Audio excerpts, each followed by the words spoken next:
Hello and welcome to episode 233 of the Nerds at Large Gaming Podcast. I'm one of your hosts, Darby Hallman. I'm Jeff Mayo. And Jeff, look at us repping our NFL teams today. Mhm. Totally planned. Yeah. Both totally relevant right now in January. Totally relevant. I mean, we get Ritter Mania lives on, Jeff. Ritter Mania In our does not hearts. just Yeah, stop. Never ends. We're all going to be following the good works of our potential starting quarterback. Probably not, who knows, but very big deal. And Georgia won the national championship twice in a row. Georgians are happy. You're just the one of the weird ones who only pulls for the Falcons and this whole bunch. So you get to just be sad. True. Can't win. Oh, you know what we're not sad about, Jeff? What? Video games, I think, at least. I mean, do we have sad things on here? I don't think there's too much sad. I think not a super sad day in video games. I think we have some good things to talk about in video games today. Jeff, so we really don't have much news today, right? We're just gonna kind of just be talking about some games we've been playing. Yeah, got a quick little other news segment. We do have some interesting ones here that I really want to talk to you about. But then also you have some crazy Jeff shit that's going to be coming later. Of course. So we can all just look forward to. I mean, that's why you tune in. Exactly. Well, Jeff, first off, you made a big old purchase this week. I did. You want to tell me about that? Yes, I bought a Steam Deck. That nice little tiny handheld computer. Basically, it's just straight up a computer in a little tablet. Yep. Which just that makes it sound like it's just a tablet. I don't know. It's Steam it's Gabe's computer. Yes. Yeah. Gabe came and hand delivered it to me while kicking me in the shin. Of course. So yeah, walk me up to what made you pull the trigger on this now, because I had not really heard you talk about this until it was suddenly it's on the way. Yeah. I mean, I've been thinking about it because I know the way I like to play games with the Switch and everything. This is something that I would want and get a lot of use out of, especially the flexibility of it, because it shares the same library as, obviously, it's the Steam library, whatever I have on Steam. So on my fancy computer, and also this you can use. Yeah. It's obviously stronger than the Switch as well, which is nice. Yup. Okay, and I thought, and I think part of it was playing those Game Pass games last episode. It's okay, well, getting this probably means I play a better chance of me playing those games and finishing those games and playing more games like them as they come out on Game Pass. Yeah. So yeah, that was kind of it, or primarily, obviously, and money. Had a little more my bank account. I was like, yeah, fuck it, give myself a Christmas gift. Gotta treat yourself sometimes. Yeah. No, again, I've always said. I mean, everything you said. I mean, I would if someone just gave me a Steam Deck, I would definitely get some use out of it or whatever. Because just I mean, it is 100% a very, very, very good piece of hardware. Just. I mean, because most people bringing up a new console or a new thing or whatever into this ecosystem, the biggest problem, Google Stadia or whatever, and insert all these or whatever, is library and stuff immediately. Now it's you buy this thing and you already have your entire Steam library. You already have probably years and years and years worth of collecting games that you can just play on this, and it's just I haven't bought a mini game on Steam. Yeah, a lot of people probably got it. Yeah, but I was about to say you don't really play it. I would have a ton, and there's a lot of other people that would have even more. But yeah, but it's well, and as far as me going ahead and getting this, when I get in my mind, I'm probably gonna get this definitely at some point. It might as well be, if I can afford it, sooner rather than later, because it will just become, and it's. Instead of some games I get on my PS5, because fuck it, it's well, I'm getting them on Steam now. Well, more options. Yep. Yeah, for sure. I mean, yeah. So you're gonna through a roundabout way become just like me, where you buy everything on PC that's cross-platform or whatever. And at this point, I just wish that everything came to PC so I could get rid of consoles forever. Yeah, personally. But this is very nice because I mean, talk about playing. Talk about actually playing the Steam Deck. How's it run and everything else? So I haven't done anything as far as games that would really test it yet. I have Elden Ring downloading on it right now, but the download speed is because of our internet and its Wi-Fi is not fast. Is there not an Ethernet on the dock? There is on the dock, as I haven't gotten around to plugging in and doing all that kind of stuff yet. So yeah, I can do it that way, and that probably once I get like a good setup thing for that, that will be how I, especially for bigger games. Once I need the download, like, okay, let me start the download, sit it on the dock real quick. Because it does have an Ethernet port, I do believe. So obviously I also bought the dock. I've not tested it out, so I'm not sure how that works yet, but I have no reason to doubt it. The one thing that is different from the Switch though the Switch dock, that it does not make things run better. Like it does not like overclock them or whatever. But whatever. just basically like an HDMI cord. Yeah, it's just a nice way to just plug it up. Easy way to plug up the TV, which is fine. Which the reason I bought that is, again, the flexibility of it. Like, sometimes I'd rather, instead of my computer chair in there, just sit on the couch and play something. And I think also a motivation of me getting it in general, and especially the dock, is some of the multiplayer games on it, because there are some multiplayer games, especially when you factor in mods and everything, that are really only on PC.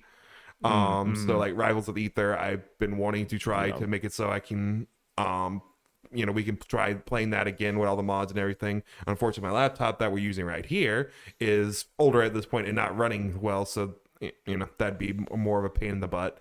And also we were limited on controllers because of the amount of ports and yada yada yada. It's pretty easy if you put in the dock for like everyone to pair controllers to it or whatever. Yeah, I've already paired up my Xbox controller and my Switch Pro controller, so there's no reason everyone can't. This process pretty easy.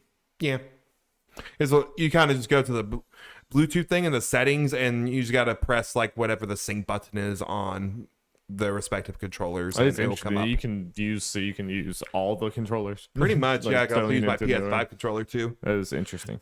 It seems like, I don't think this is surprising, since it's kind of more of a default PC controller. Like the Xbox controller seems to have more like the buttons are more mapped for games, are just better mapped to that, and it actually has an Xbox symbol come up for like pressing the home button. So instead of like pressing the Steam button to go do like the home thing, the Xbox button will come up on it.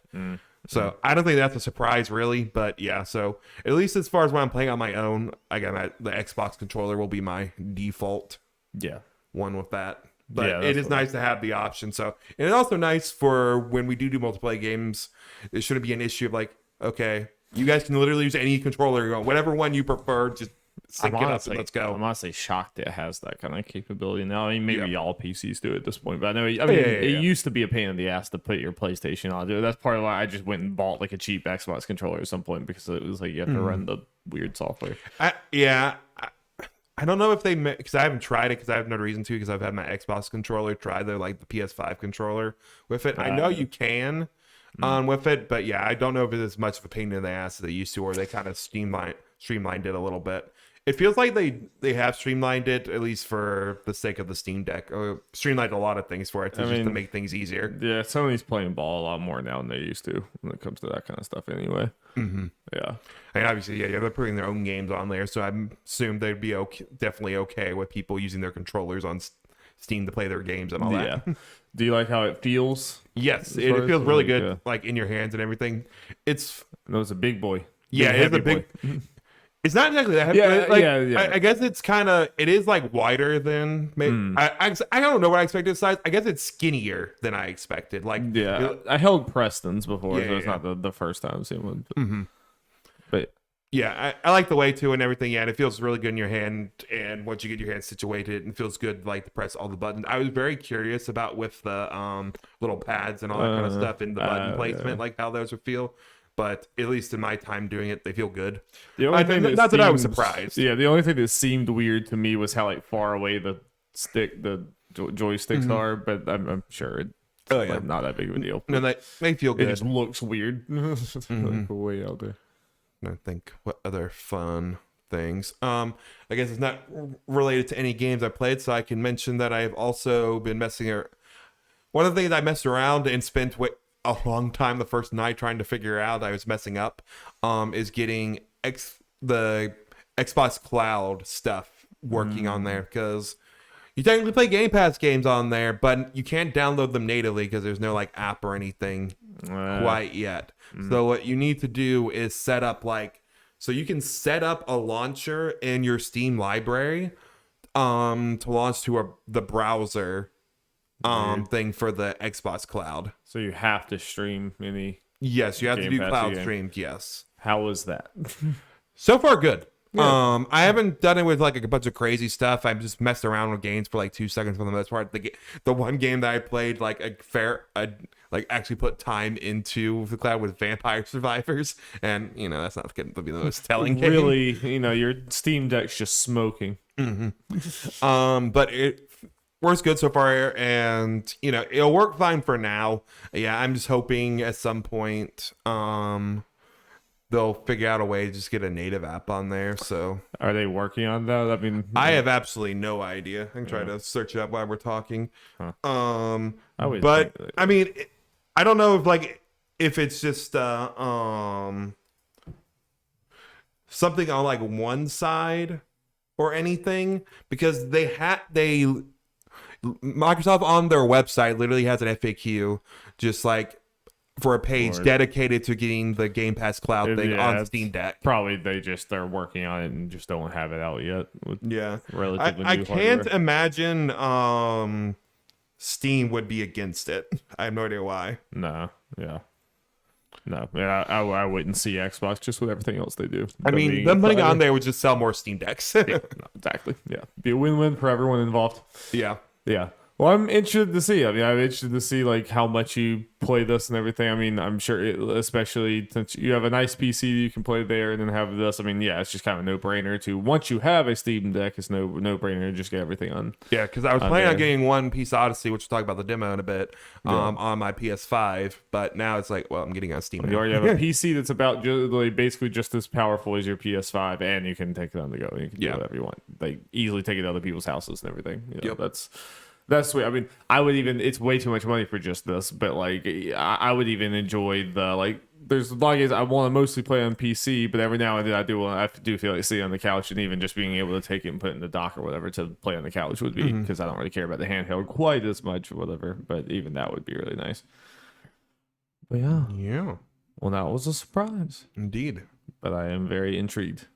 Indeed. See how that goes. Do you think is there one particular game you think the Steam Deck's going to unlock for you? The game that you've been wanting to play that you think because of the Steam Deck you're now going to devote your life to? Honestly, and is it Final Fantasy 14? Yes. it increases my chance of doing that. Honestly, again, the biggest thing is that fucking subscription fee. That is the main now that is officially the main thing stopping me. It's a big thing. Yep. Officially like the only thing. Well, we'll see. Will Jeff cave? We will see. Well, Jeff, I see on this doc Super Secret Game. I'm not familiar with Super Secret Game. Who put out Super Secret Game? Oh shit. I wanted to get a new game on my Steam Deck, so I got Cult of the Lamb. Nice. Not, of course, the one pushing the Steam No, Deck. yeah, you really are just pushing the Steam Deck for all it's worth with Vampire Survivors and Cult of the Lamb. Yep. No, this seems like a you game. How you liking it? I'm liking it a lot. It is jolly. Quite. It's a weird Kind game. of seems jolly on the surface, but it's probably one of the darker games. Yeah. Overall, Obviously, I'm sure people listening to this would know what this game is. The cute little Animal Crossing creatures, but they're in a demonic cult. Satanic cult. And you're sacrificing your people. I have not gotten to sacrifices yet, though, unfortunately. Still need to build up towards that. But I'm looking at some people's like stats and stuff. I'm like, you're a prime sacrifice. So what kind of cult leader are you being, Jeff? Are you? I think I'm being pretty generous right now. Yeah. Like, I'm giving them some free will. I'm doing like, so what's fun about this, and this will be definitely one of those where I'm all over the place as far as like talking about it. You can at different points earn stuff to like have like a decree for the cult or whatever. And what's fun is there are 5 different like categories of it, and there are 4 slots for each one. So each time you pick a slot for one of them, you get a choice between 2 different decrees that are different, very different from one another, and you can't get the other one. Oh, God. Lots of choices then. Yep. It's like, yep, you got to decide about, like, okay, what's the work life going to be like for these critters?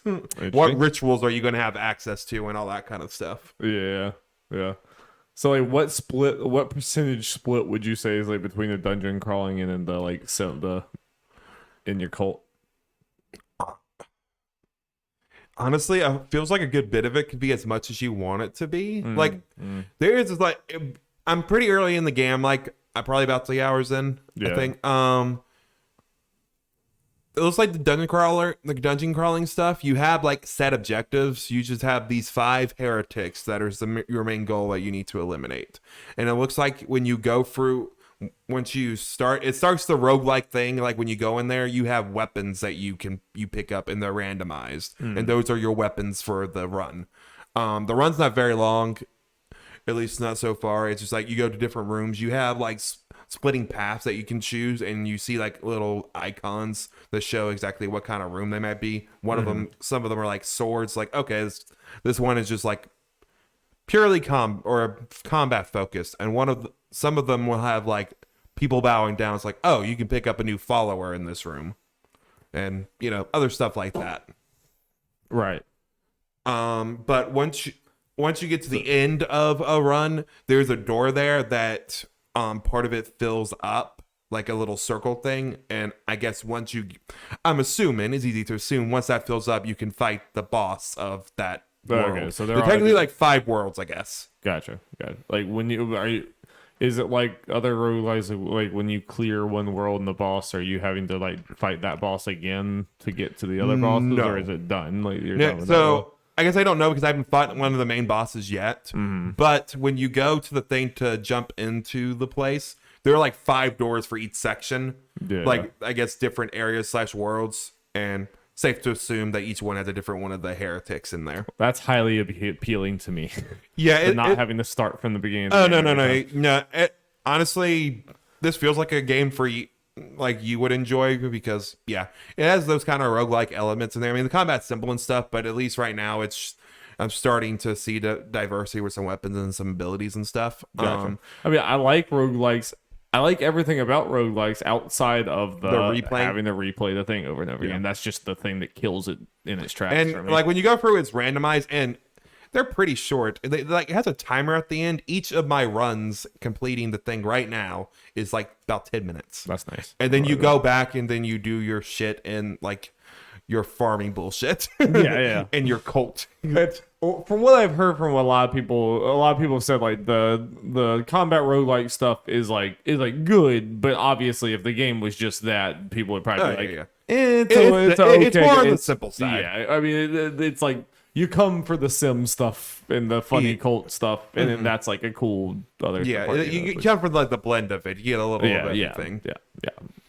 Yeah, for sure. And as far as the sim stuff, like there's a lot of stuff to follow. I'm curious to see, like, if I don't keep it up well, like how it goes, because they poop and stuff, and they talk about hygiene. It's like, oh, if you don't clean up the poop, your followers are gonna start like dying. Yeah. So is there like, does it seem like there's some? Is there like a satisfaction level or something, or some punishment for people being unhappy or something? Or so there are 3 different like meter things. There's a faith meter. I can't remember what it says. What happens when it get? Oh wait, I think there's a big faith meter that you build up from doing various actions, and I think its main thing, if it gets low, it might be like people start leaving the cult or whatever. And there's like a food thing that's just overall like what is the cult as a whole's hunger level. Right. But each follower has an individual one, and also hygiene level, which again, it has like a little overall thing in the top left, but each one has their own individual one. And what happens once hunger and hygiene gets low is, well, they start getting sick and dying.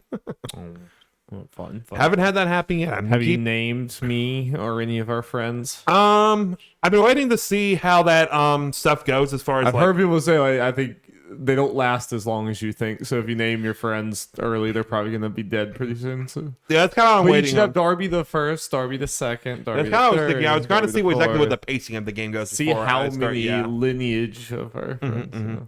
But you also have customization with your dudes, because like when you recruit them, there are certain like species and color and all that kind of stuff. But I mean, you can change that and change all their names immediately and all that stuff, even though they already have all that stuff. So it's like they come as like they're a randomized thing, but you can change it to whatever. And you unlock like different species and other things and stuff by Do they fighting have stuff in different games. like they do different jobs or something, or have different attributes for the species? It just looks different. Yeah, it just looks different. It just kind of gets some diversity in Yeah. there. Or if you just want all like pigs or something. Big fun. Yeah, and as far as the jobs, as far as like all that kind of, they also kind of with randomized like stats or whatever. Like one of them I remember is they don't like sacrifices, so their faith will go down if you sacrifice in front of them. Oh yeah. So I'm looking Stuff at like you. that. I'm looking at them as like, well, you're gonna be You first. might here. have to just get over or get sacrificed. No, there's one guy just got that's just he had that and like one other one that's like a negative thing where his faith can only go down. It's like, I don't see any benefit to you.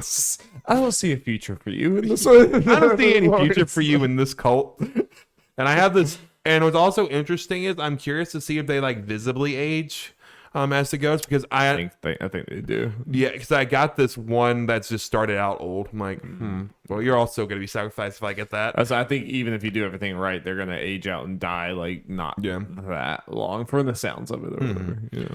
Yeah. It's like, you're not even working, man. I gave you a bed and you're just walking around. Do you feel like a tinge of bad about what you're doing to these people? Is there just a little element of, wow, this is really fucked up? The thing is, I've done nothing bad yet. You will. I will. No, that is no question. Oh, and I just realized I forgot to put the time Yeah, code. I was gonna yell at you when we were done, but Yeah. when we were done with the segment, but you yelled at yourself. Yeah. Yeah. I I'll apologize. go in there and find it. I think it was around 11. I think it was late. It was 11 to 13, something like that. So I just put that down for you so you can kind of Sure. remember. And I really don't know how accurate that is, but I think it was somewhere around there. Oh, well, you got anything else on Cult of the Lamb? No, fun game. Yeah, see why it received so well and everything. Yeah, it looks very good. Yeah. It's like you look at like the games I played for Game Pass or for my Game Pass thing last time and this, like, yeah, there were a lot of good like interesting indie games and smaller games last year. Is that on Game Pass too? No. Oh, okay. Yeah, I straight up bought it. It That was on the that Steam. would be big. Yeah, it was on the Steam sale. I was like, sure. Yeah, why not? Why not? Yup. Also, it's Sunset right now that I'm staring at for my Steam Deck. It's like, do I just go ahead and buy Midnight Suns? Because like 30% off right now. It's like even if I'm not playing That it was immediately, it's from. I think it's a weird thing. I think it's around winter sale time, but it doesn't go off sale until the 16th. So I have at least a couple more days to mull it over. Interesting. Well, now you have a theme deck because Yeah, I was saying, yeah, we were talking about about just getting on the Switch. Like, well, yeah, now it's the Steam Deck. you got your fancy Switch. Nintend's dead to you now. No, I was gonna say, like, for the Steam Deck, it's legitimately for people who want the Switch Pro and mainly for like what the actual hardware is, and not just the Nintendo games. Which But I know they is a big also thing. don't want like Breath of the Wild's frame rate to go to like 5 in the grassy areas. You know, it's like we also need it for the Nintendo games. That Yeah. would be nice. You know. Well, people have really good emulators for those games on this. And apparently, it's pretty easy to do. Well, there you go. Oh, wait, People won't do that. I mean, you know, we're not endorsing it. I'm not gonna do it. But if we're to say potentially, if you wanted to, it is real. you're into Just that kind of like the One Piece. Oh shit! The One Piece is real, Darby. The So One I Piece keep Odyssey. hearing. So I keep hearing. Yep, and you will continue to hear it until this series is done in 50 years. Oh, it's just, we're at a point where I hear between you and Alex and the internet, I hear about One Piece like almost every single day of my life, and I know that the man's only halfway through writing this damn thing. So is this just gonna be the next 10 years? I feel like I have nothing. Me and One Piece have no quarrel, but like by the end of this 10 years, am I gonna just never want to hear anything about One Piece again for the rest of my life? No. Of course not. Jeff, One Piece Odyssey. You played demo. How long was it? About an hour? 2 hours. 2 hours. Woo! Played almost exactly 2 hours. Damn. Yep, meaty demo. It's just the beginning of the game, so it goes and save data carries over. Unfortunately, I'm gonna going to be have the to first- replay Oh no. because it's a PS5. It was console only. I'm getting it on Steam. I knew that going in, but You'll do it with pleasure. yep. I mean, I tested things out, and you can skip things, so that should make Good. things easier. Well, is this gonna be the first ever good anime game? Hey, we got fighters. Is it gonna be good? Does it look good? Does it seem good?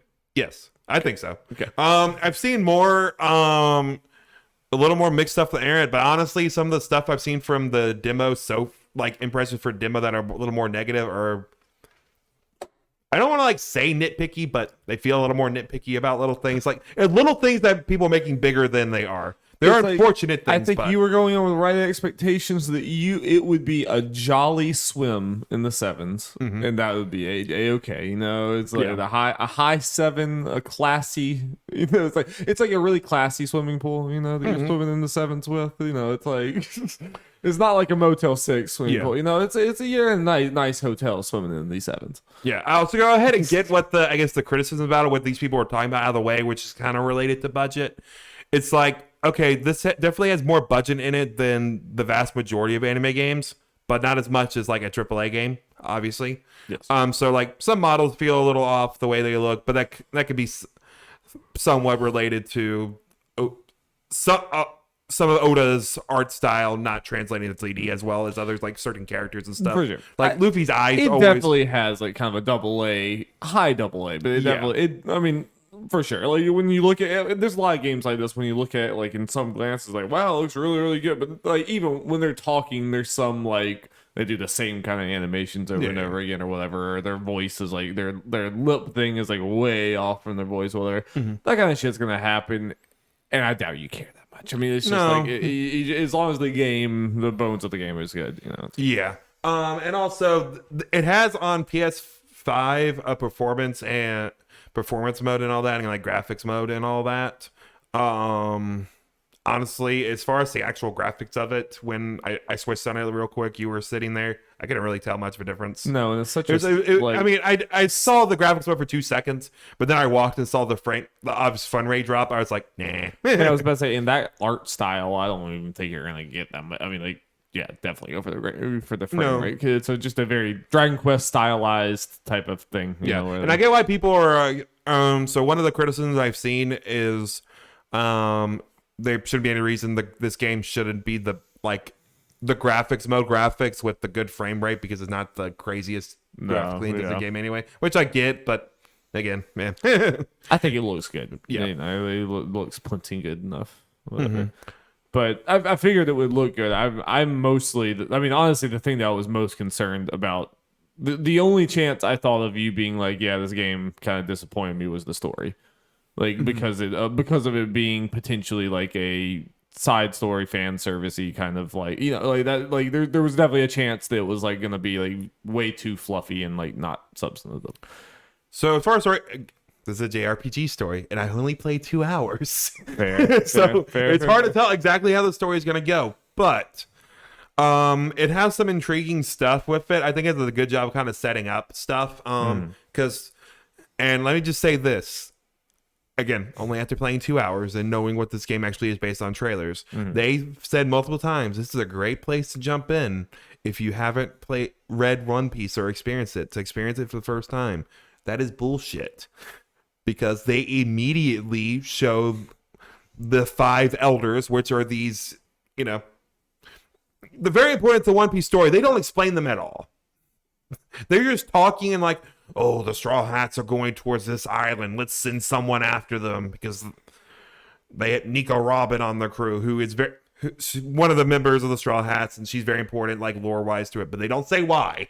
So very good for new players. Very, very yes, good. And there's stuff like that. Like there's some things where they reference specific stuff from past arcs, and there's just no context to it. So for me, it's fine, obviously, and in some ways, selfishly, I kind of prefer it that way. So I'm not just being beaten over the head with like the whole history of everything. Right.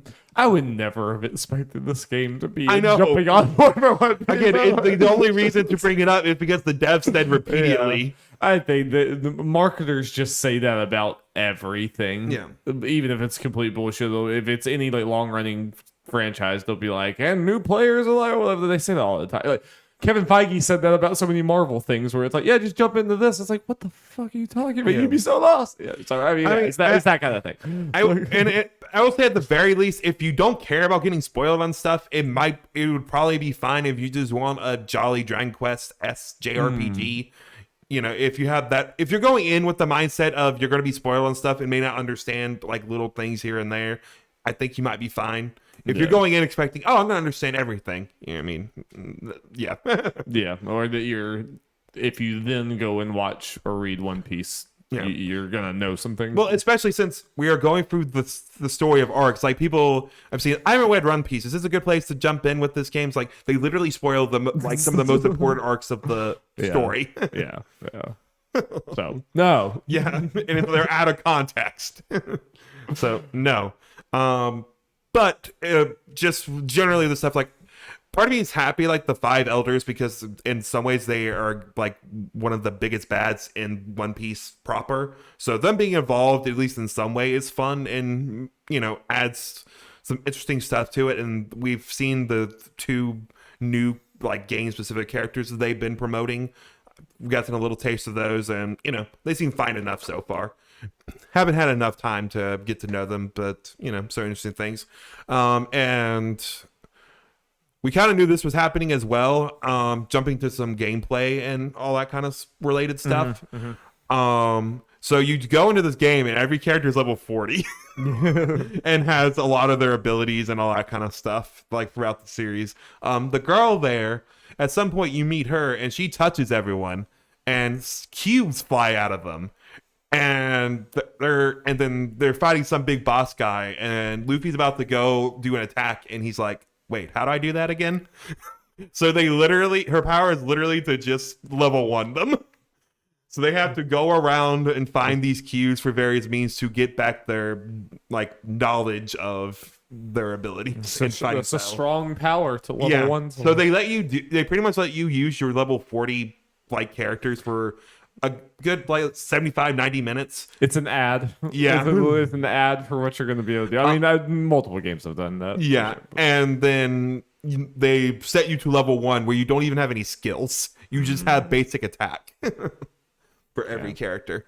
Nice. But as far as other stuff in the combat, I think it's very interesting so far. Right now, it's pretty easy. Most of the enemies aren't doing a lot of damage to you. And you're doing a lot of damage to them. In fact, a lot of times they have a rock, paper, scissors system, like a lot of JRPGs do. Yeah. So if you use the right one, you can, for a lot of the enemies you fought so far, one hit KO them. So I'm curious to see. I'm hoping that, obviously difficulty ramps up because there's no difficulty selector. It's just one difficulty. That's weird. Yeah. At least in the demo. I guess I can't say for sure how that's going to, they're going to have one in the main game. Maybe. But that is odd. I mean, hopefully, it's just going to be a freaking 80+ hour RPG. It's just going to be a slow ramp up like Dragon Quest does. Yeah. But yeah. But also something interesting, I guess, related to the cubes and the level up thing that has me worried in some ways with it, or it's more unfortunate. The trophy list leaked the other day. I didn't look at it because, I didn't want to. If there are other islands and worlds and stuff, like, might as well at this point just go and be pleasantly surprised they're in there kind of thing. For sure. But I did see someone mention it. There is a trophy for getting, I guess, all the cubes for a character. And they have the number. and each character has a different amount of cubes for their abilities. Luffy, of course, has the most, at like, I want to say like 50. And then it's like most of the other characters like 40 or 30, depending on like how many moves they have pretty much. Okay. But Brook, the skeleton man, who is the latest addition to the Straw Hats, at least, you know, for the crew in the game. People have been pointing out in trailers that he has been absent in a lot of trailers. Like I said, Luffy has 50. Brook apparently only has 6.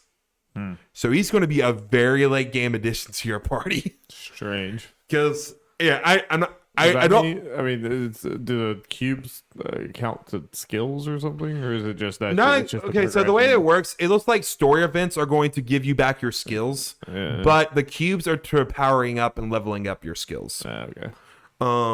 So that just means he's going to have less amount, and he's probably going to have it because late, what's happening with him in the story is he has the soul fruit or whatever.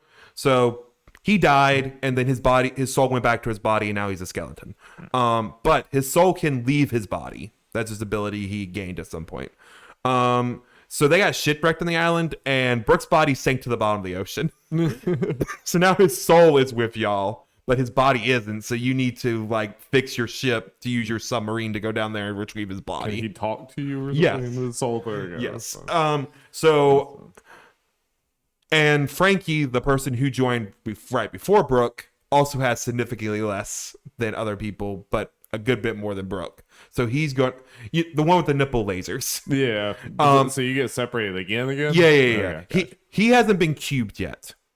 He was trying to fix the ship, and we left without him while he was doing that. So he's not involved in the story, which makes sense based off the trailers that we've seen so far, which is very unfortunate. But so they're really teasing you with all these characters at the beginning.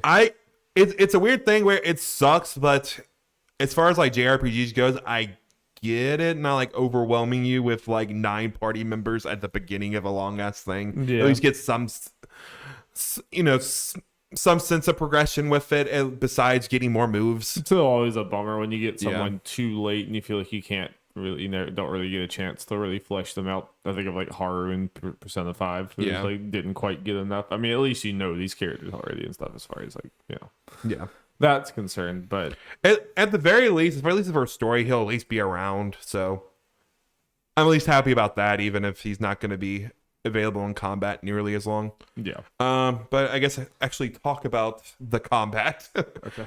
We can do that and then move on as far as like the actual. Because obviously it's a turn-based JRPG, but they're doing some pretty interesting things with it as far as like how it works and all that. The demo may not do the best way. Doesn't really do the best to explain some things to it, to be honest. And some of the UI stuff is kind of weird and doesn't really tell you everything that it should. Because I mentioned the rock paper scissors thing.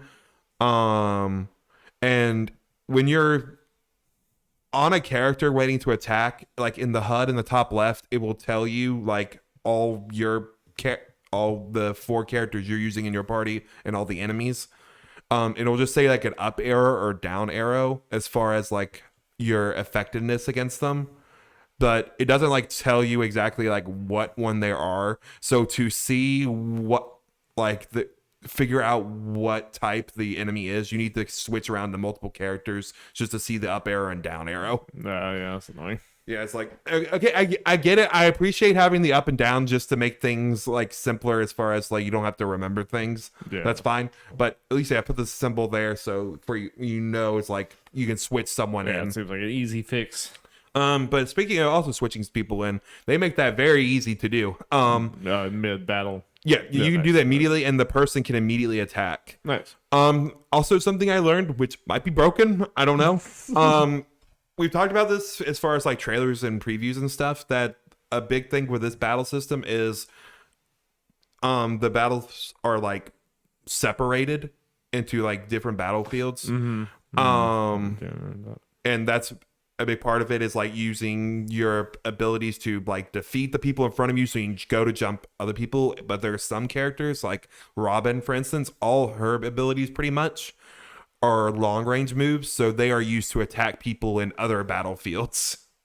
Yeah. I feel like they could play around with that a lot. Yeah. And one of the other abilities she had, the only one that she had at the beginning of the game that was for her, in her battlefield, was to push people out of hers. So she's completely by herself.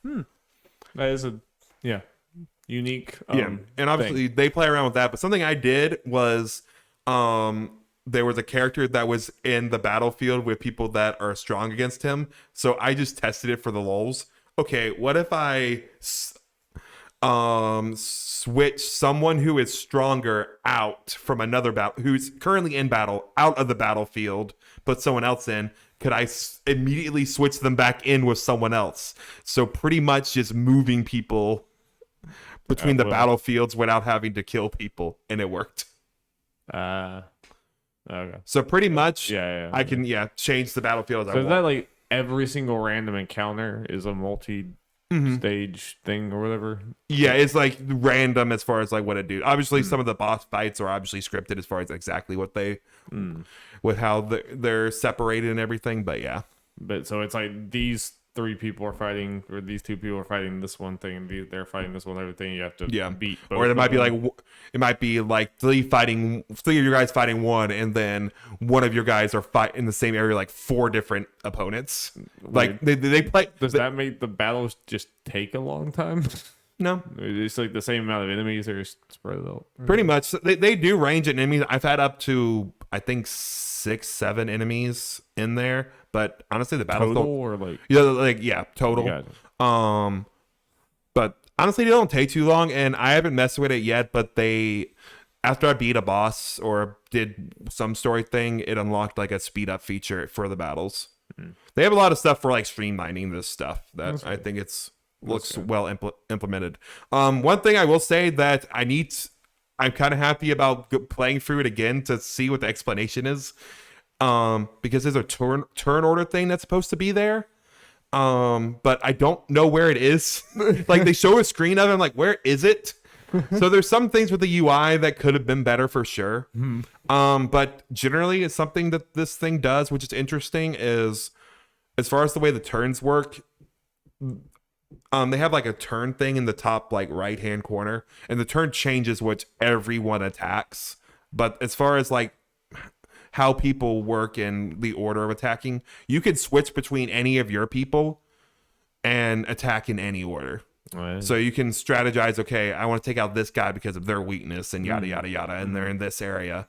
But yeah, each slot can only attack once per turn, and once someone does something, they can't be swapped out like on another thing. They're just grayed out, and you can't do anything else with them until the turn's over. Gotcha. But on the enemy icons, they have a little arrow thing that builds up, showing once it's full, it's like, okay, they are probably going to attack next, like after you do your next action. Okay. So you don't just attack 4 times in a row and they do their stuff. It's like, okay, you need to look to see like who's attacking next so for their guys. meter gets up, they're gonna interrupt you. Yeah, pretty much. You're gonna attack with one, and they're gonna go. Gotcha. Yeah. So there's a lot of stuff there. I'm curious to see how it develops. Sounds like there's a lot that could be played with to be a lot more crazy. But I mean, I'm honestly happy that they just not doing literally just a basic Dragon Quest-esque turn order thing, like turn-based thing, and just like, okay, just that's it. We don't need to do anymore. It's like, okay, they actually kind of tried to do something different here. I mean, I could see there being an enemy that like swapped your party or something, like moves this one to another one. No, I thought about that the moment I saw Robin has a thing that's like switches people to different ones. They definitely will have that at some point. Would have to, yeah. That's interesting. I like that. Yeah.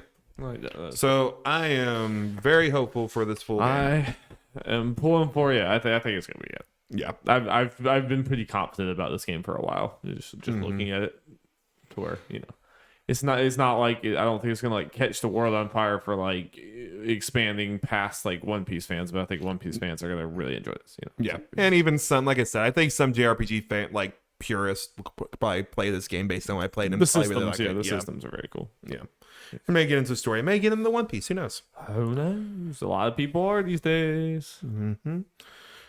But Darby, how much are we into The Devil in Me, Dark Pictures Anthology? I'd say the right middle amount. Not too crazy, not too down. It's just right down the middle. That's Yeah. where I'd say I'm at. How about you, Jeffrey? Yeah, not the. I mean, we've only played 3 of these as a group. Definitely the worst one, Definitely the worst one. Yeah. but still fun. Yeah. Like I feel like this is about the baseline of probably our enjoyment for them, but that just tells me enough. Like, yeah, I'm up for just getting these whenever they release. They're still. It's just dumb fun. Yeah. There's so many aspects of this game that I'm not gonna remember or whatever. I'm not gonna. They're just kind of forgettable or whatever. Because it definitely doesn't have anywhere near as many. Even just ignoring the technical stuff, which oh boy we'll get to. Even ignoring that, even story-wise, this one was just a lot more kind of bland, I feel like, than the other ones. It was just a lot more... They're all kind of typical horror movies, and that's kind of the point. Yeah. But this was even more, like, kind of typical without being super entertaining at all times or whatever. There was just a lot more blandness to this one. But... there was still enough there, and especially, I've said this over and over again, it's true with all of them, but especially this one, there's no way I would play through these alone. Like, I just would not get enough enjoyment. But in that group setting where, like, we're half laughing at things that the game set up, but also half just laughing at the game, if I enjoy my time, who cares? Like, who cares where it comes from? And there is an element of self-awareness. They know that these games are, like, campy and weird. I also think there's like half is self-awareness, half is they're not given enough time and budget to make these things the way that they're supposed to be made. And, some of the things we're laughing at, I think the developers of the game would probably be sad to see us laughing at, but it's just they put these games out too fast to be like fully well made. We can get into that. I guess do you have anything about the story before we get into just tearing apart the technical stuff? Yeah, story is kind of more basic, and like, I don't know what to say because spoilers. Yeah, but it wasn't as twisty as the other ones we played and the other ones I watched. But for better or worse, still a fun thing with your friends. It's still a fun party game. Also, some of the choices that made me end up killing y'all was bullshit. Absolute bullshit. Jeff was out for blood this game. I was the only survivor. Mostly because of his actions. But I agree, it was bullshit. Yeah. Especially the first one. I guess the other one I kind of see like what they were going for at least, but yeah, that first death my cause was absolutely stupid. Not nowhere near telegraphed enough. And I mean, like obviously you don't want it to be completely telegraphed. You want there to be some element of what should I do or whatever, but like there were definitely some decisions in here where it was like, okay, this was not well thought out. It was just, and this one felt a lot, they're all pretty black and white in a lot of their decisions. They make it seem like it's not, but it's like this one felt a lot more like, nope, this is their live or die decision, and this is everyone has their one live or die decision. It's like or yes, no, death, or in my case, death. I make the decision for multiple characters, right? Which again is a like this game exacerbated the problem that I think was already there in the in both of the other games we played, but in the Quarry of Dark, like they are just incapable of writing one of these games like where it's kind of organic, like. They always have to have like some main character that almost all the decisions are riding off of. I know in this one it could have been one of 3, but it was still like you were down a path where it was it was gonna end up. So here's the thing, like as far as like general playtime, yes, it could be 1 or 3, but still, regardless of the choices came down to what my character did, rather those who like the other 2 characters lived. Like it came solely to what I decided. Right. Well, I guess one of them had the like someone else's decision also kind of influenced it a little bit, but not like it still ultimately came up to my character. And it happened again where like the playtime is not even close to being even. It's just kind of laughable how little time some characters. I might need to sit out the next one. I mean, it's ridiculous. No, I'm curious to see the actual overall playtime, like with us as a group, and compare them for the 3 games we played. I know like not everyone's played everyone, but yeah, my playtime's got to be far and above everyone else's. Yes, absolutely. I mean, just from last game, my playtime would be up there, but it's like, but like Megan has played like maybe a combined 20 minutes total. I mean, that's generous. I'm probably like at least second. I'm probably first in like everyone. Yeah. If not, maybe the Quarry second to you, arguably, maybe. Yeah, but you're definitely first Close, overall yeah. between the whatever the first one Until Dawn. and I know how to pick the characters. it's crazy. No, I didn't pick this one. That's on y'all. Technically, this game has lots of issues. It just even on the surface looks so much worse. Like the models and everything look a lot more. Like, there's a lot of jank, times where, and even sometimes during cutscenes, but especially when it's not like a major cutscene, the faces were just kind of still to. There's like there was no movement at all. When obviously they were supposed to be, or I'm sure they would have liked there to be. Then it goes to the time aspect primarily. I think budget wise overall the budget's kind of there right for it, but it's just they're just not giving the time with these. I just get I get the feeling with every one of these. I mean, it's like a Telltale type of situation where it's like they're just shitting them out so fast that it's like it just can only be so polished. But it's also like they're in every one of these games they try to go for realism. Like they're always like realistic graphics with all this, and they're all less this one, more the Quarry, but like even this one kind of like if you just took snapshots of certain things or whatever, you'd be like, hey, it looks like a good modern game or whatever. But like when you see it in motion and action or whatever, that's what like this game, if given another like year and a half, would probably, I mean, it would still look kind of budget, but it would probably run well. Yeah. Same thing with the Quarry. The Quarry probably would have run well with another year of development time. They're not giving themselves any of this, which it's kind of it's hard to say because the games are still fun, and part of the fun of these games is that like we can look forward to like, oh yeah, we have another one of these movie night games every like 6, 7, 8 months or something like that. Well, like, the Quarry is a weird one that kind of threw out, like if you're just a Supermassive purist, the whole thing, because that was a non-Dark Pictures thing in the first non-really, but what I'm saying, the same type of game. Yeah. No. Yeah. I know. I'm just saying, like, as far as like the every whatever, you look forward to around every Halloween, you get a Dark Pictures anthology game. Right.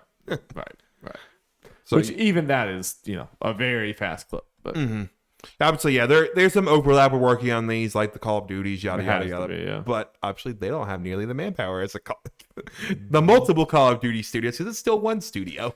But I wonder if this is working out well for them, because like getting like even if not full price, close to full price games over and over again like this. Yeah, I think this one was 30. I think. Yeah. So I think it is working out. At least generally, they and Bandai Namco are happy with it, because they. It's weird to say this because it's a video game. Renewed them for a season 2. And I've accidentally called it a movie several times in this conversation. I don't think that's a accident, so that's more of what it feels like. And I think I get it. This is a fun thing, and I think there might be some people, you get new ones like every year, because this is technically our first time actually playing one. I guess not first time buying one, but actually playing through a Dark Pictures anthology game, at least with our group and everything. And there are probably now many groups that are in every year, because like, why the fuck not, and all that kind of stuff. I mean, that was the worst one we played. I have problems with it, and I'm still in. It was still a very I just, these are not that serious to me. I'm just not like we sit here and like critique a lot of things. Kind of like doing it. I like putting my critic hat on some of these. This is one of those that I was like, like I enjoy it, and then like I'm good. Like it's still its own unique experience. So like we just do this for like 6 to 8 hours every year with the group. It's like it's a fun night. Yep, it's a fun night. Yep. Well, I guess before we move on, we can talk about the tease for the next one. Oh yeah, because I didn't realize you guys didn't know this happened. So yeah, obviously if people listening to this who have played Dark Pictures Anthology might have played like Quarry and Until Dawn. They had like these little, I call them totems just because that's what Until Dawn, it was Until Dawn version of them, but they all had different ones. Where you can see like future events to try to show you a potential death or a way to save you, yada yada yada. For Dark Pictures Anthology games, usually towards the end, there is one that is for the next game. I think that's really clever. That's really cool. And at the end of the game, they show you a trailer for the next game. And this one, you're in space. So like whenever we were used to all these being like showing how you're gonna die in the future. So then whenever we saw it and it was like an astronaut in space, we were all like, "What the fuck?" Yeah, even took me a split second. They're like, "Oh wait, that's for the next game." I got pretty excited. I was like, let's go. Just go off the rails. Go the hell off the rails. Let's go. So it looks like, based on this trailer, I think it's showing the next one. You're trying to find like a new planet for Inhumans to inhabit, and it looks like, I guess, an alien gets on board or some shit. It's like, let's do it. And it looks like the alien might affect people or something. Oh, let's go. Aliens. Bitch. Yep. Let's go. And also, yeah, I'm happy about that. It's like, okay, that's obviously they have a little sci-fi in some of these, depending how you look at it, but more straight horror. Obviously, it's still horror, but it's more straight sci-fi with this, which I'm fine. They can play off of like Alien, Yeah, movie Alien and stuff more. You know? I'm sure there's going to be some obvious nods. Oh yeah. So that'll be fun. So you can expect us to talk about that game in about a year. I want to be Sigourney Weaver. Yeah, I'm curious. Like, what actors are they gonna get? That would be awesome if they did get Sigourney Weaver. That'd be amazing. Unfortunately, I feel like she would have to be for the big Until Dawn Quarry one. The one, these are definitely smaller actors. They got some well-known actors, but like Ashley Tisdale's in the last one. And I know I'm bad with actor names. I know there was another one, like the first one or whatever, but yeah. Well, let me make sure do I still sound okay? You're good for a long time.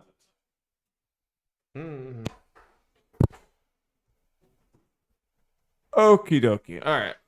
One last game here, very quickly. Not gonna talk super long about this, but recently I've been watching the H Bomber guy on YouTube videos. Or I've only watched one more after the Roblox oof thing. You should go watch that video. It's hilarious. But he did a whole video about Fallout New Vegas, and it's like a freaking hour and 45-minute long video. So I was like halfway through it. it's a movie. It's basically a movie about why New Vegas is good. And watching that whole thing, I was like, it just more and more got me. I was like, yeah, that game is really good. Obsidian's really good at this whole RPG thing, aren't they? It's like, I should replay New Vegas. And I'm like, why would I do that when I haven't played Outer Worlds or whatever? Yep. It's basically just the modern, it's a modern way truncated New Vegas. And I'm like, fuck it, let's go, whatever. So I got it on Steam or whatever, the PC, whatever, and been playing it. And I'm not that far in. I'm still like in the first area or whatever. But yeah, I haven't finished the kind of opening area. There's a lot of quests in that opening area, but it's obviously more than just like a tutorial area thing. It's pretty big, but I haven't finished all that yet. I've done like most of the side quests and everything. There's probably a few I'm not gonna do. Like there's a few there like pretty simple like tiny little things, but I've almost done all of the main ones or whatever. And it's like, yeah, it is. So I've done all this before, but I still didn't remember a lot of it. But I think I'm gonna stick with this, but especially with how short it is, and I just have been wanting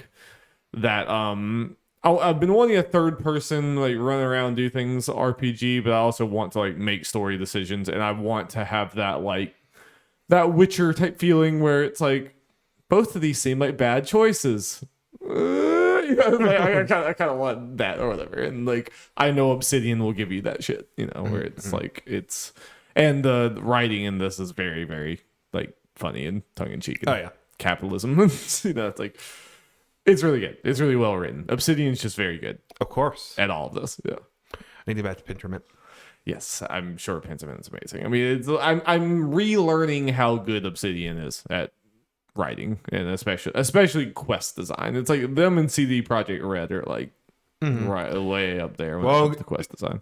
Good time for you to get, remembering how good Obsidian is, considering they got Avowed at some point and Outer Worlds 2. We're gonna both. And yeah, I probably would have gotten there too, because obviously I played and loved New Vegas and stuff, so I know how good they are. But I just don't think about them that often. So even Avowed, we know nothing about it. Just it's like fantasy. So I really haven't thought about that game at all. But I probably will be like day one into that unless they unsell me, just because I'm like, hell yeah, it's like Obsidian fantasy. Let's go. I'm sure it's gonna be really well written. Game Pass, let's go. I mean, that studio is really, really, really good get for Xbox. Yep. But I'm excited to just play through this. I like that it's a pretty bite-sized game. too. You know, it's like that's not what you normally expect from this type of game. Oh yeah, So, yeah. I think that was a big so thing it's for a pretty lot of people. It's like, yep, it is that kind of JRPG, but like you say, just kind of truncated and smaller and everything. Which, yeah, nice. yeah. So with the feeling of all those big RPGs, but without all the grind and all that. Yes. Yep. Yeah, I don't have a whole lot to say. I mean, the combat is obviously not the best, but the story and the choices and everything is what I'm there for the most part. So, yeah. Yeehaw. Well, Jeff, we don't have any actual real news here. We only have other news. So, other news jingle. That's all you get. That's all you get, folks. All right, it's got a couple little tiny things. We have to look to see if anything happened today, but fuck it. Starfield has been reconfirmed for the first half of 2023. Think it's making it, Dar? So they knew that we didn't believe them. Todd Howard Guys, read the tweets. we're serious, guys. At least it's one of those things where since they're saying this, at least like, okay, even if it's delayed, it's at least coming out this year. Well, you know how they always say like spring of next year, and then it's like August, and then they're like, yeah, spring, guys. Yeah. Do you think there's any way marketing could spin like it comes out in like October or something, and they're like, yeah, first half. I'm like, yeah, we're going through that election. Like, it's not an election year. It's like, oh, dang it. Leap year? Oh, that doesn't matter. Oh, shit. Fuck. Yeah. I think there's definitely a fair chance it gets pushed back a little bit, but I don't think it'll be pushed back that much of it. I'm curious if part of it could be because you got to expect at this point, if it's going to come out first half of this year, it's going to be May, June time. There are a lot of games, but also thinking about it, the two of the biggest ones is Tears of the Kingdom, which is a Switch exclusive, and then like Final Fantasy 16, which is a PlayStation exclusive. So that stuff probably doesn't matter as far as that. Yeah. I expect it around that middle of the year mark. But we are getting some rumors from people that have been shown to know their shit that might be, they said like maybe January 25th, Xbox has their own kind of little presentation thing to actually talk about what they're releasing this year. Because that's been a giant criticism, because last year honestly wasn't that big of a year for them. They didn't really have much, and this year most years are a very big year for them as far as personal releases. Yeah. But they're talking about, 2023 is gonna be a big year, but haven't shown shit. Yeah. So like that's gonna be the time that they do it. Might show Starfield, though. Some people who are reporting also saying Starfield probably not gonna be there because it's gonna get its own kind of thing later on, because they have that much faith in it. It's such a big release. Yeah. Next year could be finally the beginning, but I feel like we are on like year 5 in a row of saying like, oh, big Xbox year next year. I mean, which again, they bought all these studios like in this generation, and like the end of last generation into this generation, it was not really feasible for them to have these games or whatever. But it's like Yeah. Until it happens, I'm done kind of saying like, yeah, there's gonna be a big Xbox here, whatever. But I do think at the very least, I think this game's coming out. No promises about anything else. Show me where the fuck Fable is. Don't need to see how like Hellblade 2 and all that. About Hellblade 2, I would equally believe it comes out sometime next year, and I would also equally believe we never don't hear a peep about it the entire calendar year. This year. I meant to say this year. Yeah, I know you meant that. Yeah. We'll see. Yeah, hopefully they have that and just announce a bunch of shit. The Hitman trilogy is being combined into one package. It's going to be called Hitman: World of Assassination. So what this means, Darby, is there's no more Hitman 1, 2, or 3. It's just now one game. It already seemed like they were like they were trying to inch that way anyway. Pretty much. And this also helps because the actual way to get all the content was confusing as fuck. And yeah, I remember back. I mean, Hitman, they already did this with Hitman 1 and 2, right? It was like if you got 2, you had 1 inside of 2, basically, or something. Yeah. Yeah. Or if you had one, you could have all the one stuff inside the 2 game. Right. Yeah. Yeah. Just like You had to locally own in it there. all, but now it's just if you own 3, you just get now the 2-in-1 stuff for free. It's cool. Yeah. Yep. I mean, are you in the boat with other people who say like they're perfectly fine if Hitman just adds maps onto a base Hitman and just keeps adding Because maps? honestly, like I mean, at some point it would be outdated graphically. I don't know if we need to better because I think at some point it,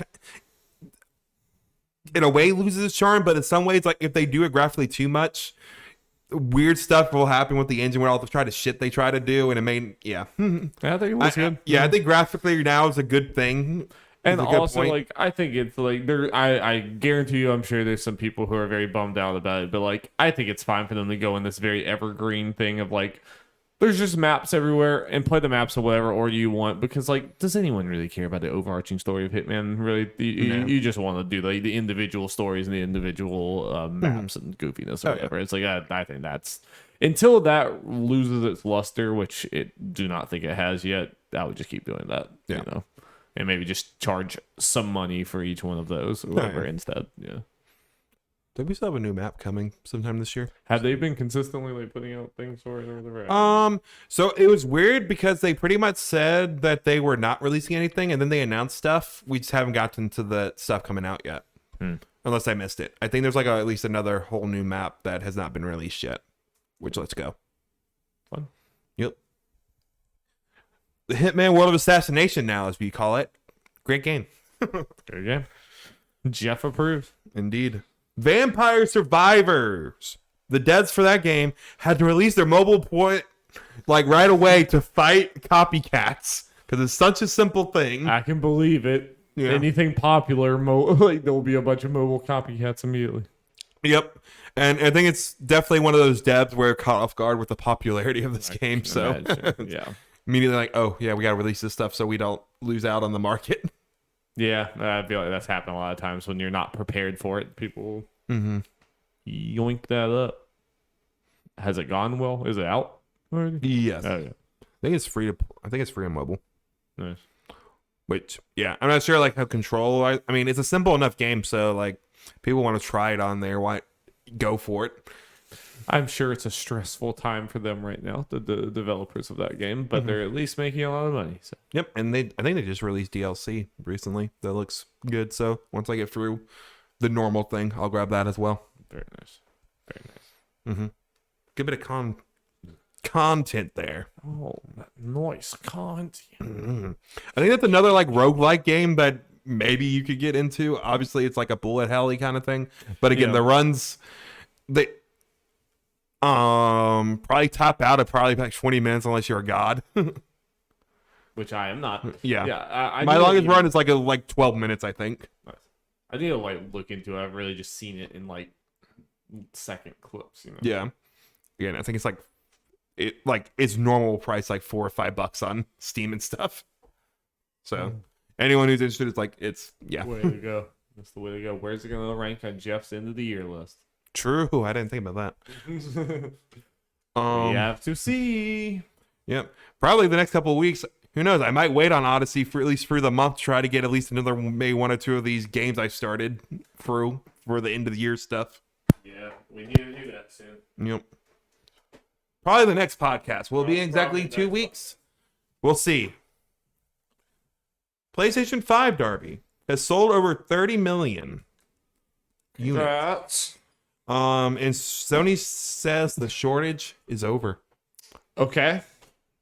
I mean, I feel like I've been seeing more like them actually. Is it actually over, Jeff? Is it? That's what I think. I've actually seen them like out in the wild and stuff. So I think it's done. No, that's good. Didn't know if this was one of those just trying to speak it into existence type of things. Yeah. So that's good. Good for them. I'm probably just not going to buy it at this point. I think it would be a waste of money, honestly. Oh, by the way, Dorian, I'm moving across the country the day that Rebirth comes out. Then never mind. all I need is if the shortage is over and you can get them easily, then great. If the situation comes where I, don't have access, because you become, president or something, then, line of secession. Yeah. So, lots of people are gonna die, Jeff. Lots of people are gonna die. I think I'm 9,273rd in line.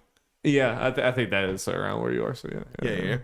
That's actually pretty high in the line of secession. I have a whole secret life you know nothing about. Then I will just get one. I mean, the whole thing has been, it's just as long as I can get one easily, then I'll just get one when I need to get one, if I ever need to get one. Like, legitimately, the only game it sounds like that's even talked about that it's like, I need this day one is Final Fantasy VII. We just got past God of War, and I'm over here playing Outer Worlds and Pikachu. Or Pokemon. I guess Pikachu. All of them are Pikachu. Yes. I am in the end game of that, by the way. I'm like in the middle of the end game, but I'm like craziness, huh? Stuff. That's great. Well, I nothing's really happened yet, but so I guess we did just started. I got to the first point where I could save. I'm about to beat my own Pokemon game. Beat my first Pokemon. Taylor hasn't played it, and something I've been using to try to talk her into is like, Darby has like 60 or 70 hours or some bullshit in it. You have no fucking excuse. She's talking about frame rate and shit. It's like, it's fine. Get over it. Pokemon Master. I was mad, Jeff, because I played it and then texted the group like, oh wow, they've really improved the frame rate. Wow, it's really good. I logged on last night and it looks worse than it's ever looked. Explain this. How does it start looking better and then look awful again? I told Taylor what you said. I'm just gonna go with it. Oh, no, it looked worse than it has ever looked last night when I played it. That was irrelevant. She doesn't know how it always looked. She only played like 2 seconds. I mean, it looks like poop. But it is obviously. I love the game. I'm sorry, but obviously I love the game. I'm like 70 hours in, about to beat. Obviously I love it, but I mean it is. Come on, man.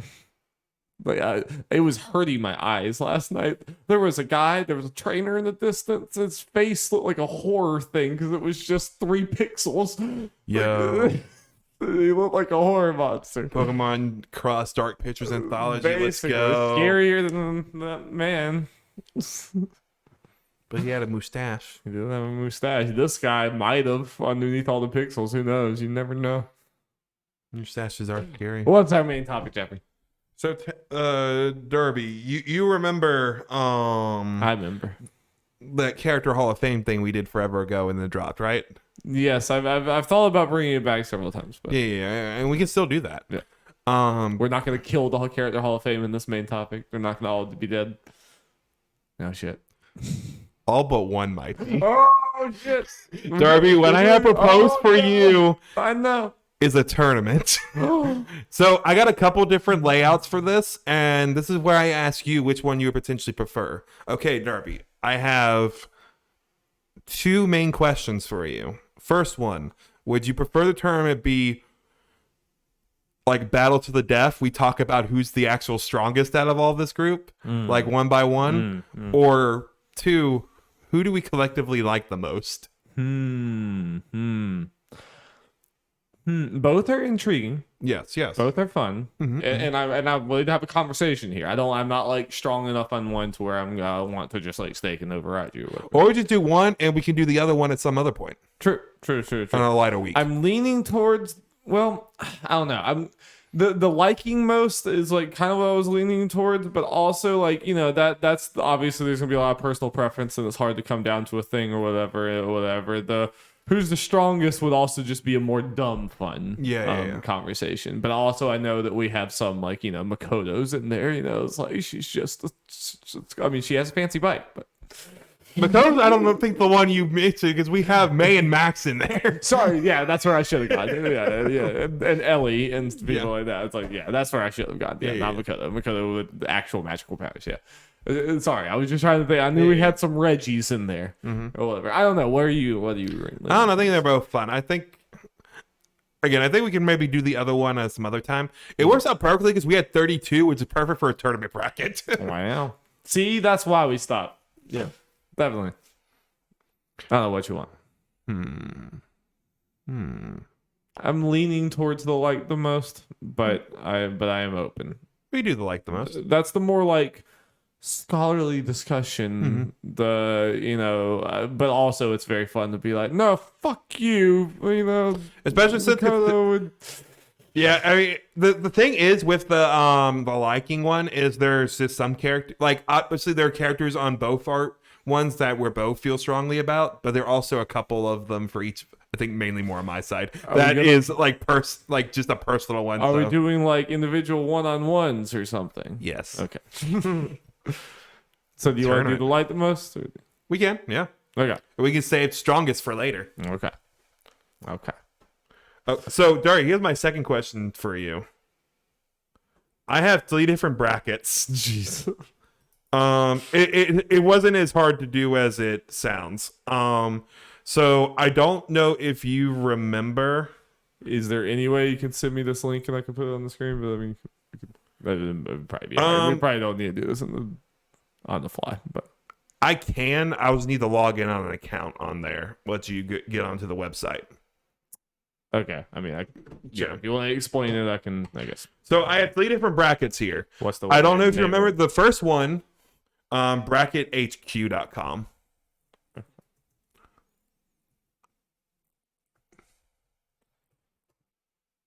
Okay. Go to the top right. Log in. You don't think if you just send me the link, it'll just come up as a basic picture? I don't think so. No. And then we can actually like pick who wins and all that kind of stuff. Okay. Sure. Come on here. This was the only reason why I debated telling you. Hi, ladies and gentlemen. Hello. Yeah, I mean, we didn't necessarily have to have a visual. I just thought the visual might be nice to see there. Do you want me? Should I should I read off the different categories? Or no, we have a lot of them. Holy shit. Okay. We're gonna have to have quick discussions, Jeff. There are a lot. Okay, so we got 3 different. To the first one? We got 3 different. No. So we're gonna talk about the way we're gonna bracket these. Okay. So I had 3 different bracket like types. The first one, I don't know if you remember, Darby, but we did we made rivals out of each of our characters. Oh yeah, from the 2 sides. That's convenient. Isn't So it? I started out the draft or the first round facing off against their rivals. Okay. The second one, what I did is it's random, but the two halves of the bracket are, one is my picks and the other one is your picks, and the finals is the top one for both our sides. I have one that's just, it's all random. I just literally put them all in. Copy and pasted one of them and just hit randomize like 100 times. Amazing. They're all good. The rivals thing would be interesting because I know we specifically paired those up for some reason. We had some logic. Oh, wait. Okay, so but I also like the me versus you type of thing too. Okay, so I at least have a way to narrow it down a bit. Okay, we can save rivals for when we do the battle one. Okay, and just do the me and you. Yeah, or the random or the random. What do you like between those? I think the like one just for the sake of craziness. I think the random might be better for that one. Okay. Yeah. Pure chaos. Yeah. I like it. It's less of referring to me, to one of us for some of them. Because if it's some of my picks, it's okay, which one do I like best? If it's right. Okay, so which one am I clicking? It should be check the third one. Yes. Okay. All right. Ladies and gentlemen, the game starts now. Should I actually start it here or should I just follow along? Wait, let me double check to make sure this. Even if they can't see the updated thing, I at least just wanted them to be able to see this, or do you want me to do it from my end here? Here, if all you need is the mouse, then that'll work. Start. Okay. Alrighty. So that is our first battle. Yeah, I want to see how this. Okay, cool. Then we can just click on them. Alrighty. So there's a weird score thing. Oh yeah, we can just click on it. Okay, we got Megaman.exe and Mila from Tales of Zillia and Zillia 2. See, some of these I think I'm going to argue to be pretty easy because this is me and you are both having to come to a consensus, and one of these characters we both love and the other one I don't really know anything about. Sadly. I know. Yeah. I know this is the downside of the like one. The battle one could be more interesting as far as that goes. We could still do the battle. What? Like so, we still do both. Yeah. That's the point. Yeah. I mean, you know, I will let you on some of these if you like really want to fight me on or whatever. But I think Mila, easy Mila, easy. Yeah. And also, as far as these C's go, they are random. They don't mean shit. Yeah, why is Mila the 32nd seed, Jeff? Sorry, Mega Man. Love ya, but it's more like loving your game and what powers and stuff you do. Yes. All right. Yeah. Well, some of those we just get through fast. Now, this is a fun one. This is a very interesting pairing here. Madeline from Celeste and Hay from Night in the Woods. Honestly, this is queer erasure. And only one can move on. I'm sorry. I mean, I guess we had a couple other ones in here, but still, this is biased. This is trying to get rid of. You know? I love both of them, and they're for very different reasons. They have like complete opposite personalities. In a lot of ways. Like May is like super sarcastic and like I don't know. But Madeline is like sweet and innocent, and I want good things for her.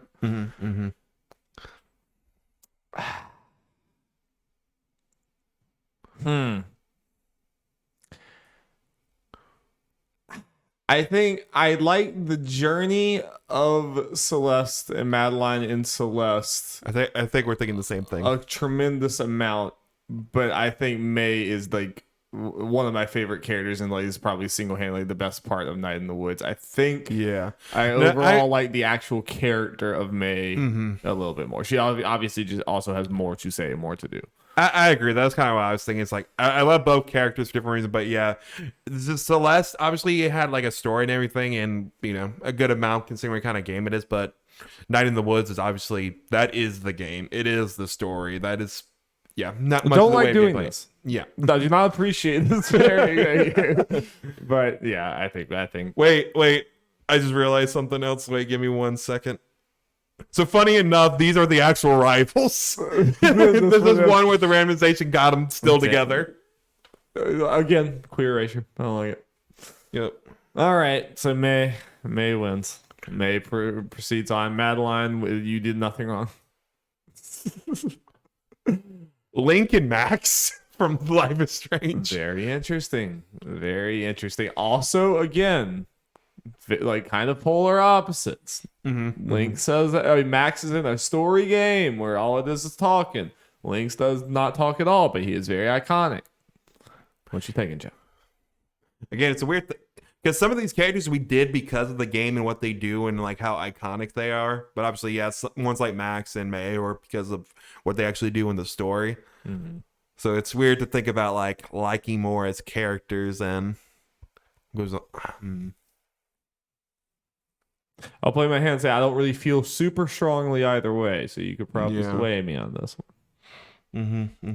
Because I like them both again for polar opposite reasons. Link is very iconic. True. Clearly, he's got lots of cool powers. He dressed like a girl that one time. That was pretty cool. It's hard, you know. It's very different. Very different. I'm gonna make you take the lead on this one. I think a difference maker is I get more like I feel emotions more when I like see / think about Link, just because you think of characters I played like the most in my life. Link is up there.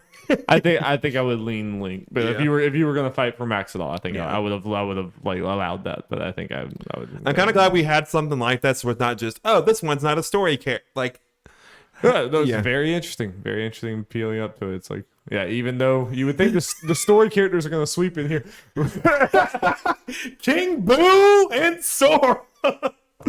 I won't do it to you. I can't even explain my love for King Boo. He's just a fun big ghost boy. I mean, he's a funny guy. Can we appreciate the funny ghost man? Great villain in Luigi's Mansion. That laugh, it's me.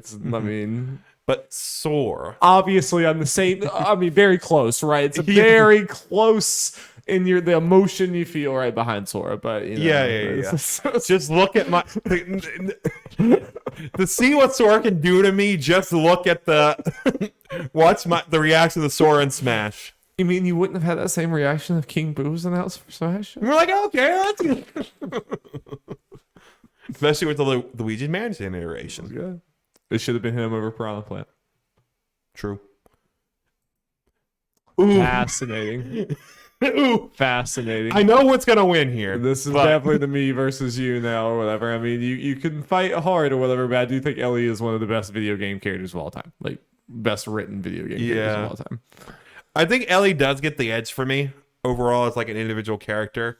Raz is great, but as part of Psychonauts is obviously the same for The Last of Us, but even I would say arguably even more so for Psychonauts because it's kind of like a bigger, more colorful cast. Is my love for Psychonauts has to do with the cast as a whole. Because you look at Psychonauts 2 when